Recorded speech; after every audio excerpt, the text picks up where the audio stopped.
Welcome to my channel! So yun na nga mga kabrady ko, good morning. Nag-apply ako ng January 29 para sa pag-update ng mobile number ko. Then Feb 1 na-approve na. Then Feb 2, nag-apply ako ng disbursement. Nag-message na sila, 7:23 AM.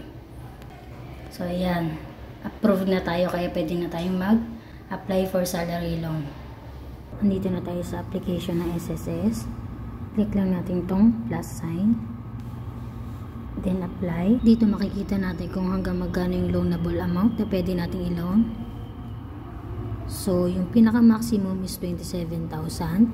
Then andyan na rin yung account ko na Philippine National Bank, kung saan gumawa ako ng disbursement account. Ayan din po yung reminders nila. Make sure po na updated po yung contact number natin, yung mobile number natin, para po mas mapabilis ang pag-approve ng ating disbursement account. So yung mga kabrady ko, hanggang dito na lamang po muna, and update ko na lang po kayo kung sakali pong mag-loan ako sa SSS, kung ilang araw po yung process nila at kung ilang araw din po bago mag-reflect sa aking bank account yung money na i-deposit nila. So yun lamang po. Don't forget to click like, share, and subscribe. Thank you. Spread the love. No hate, just love.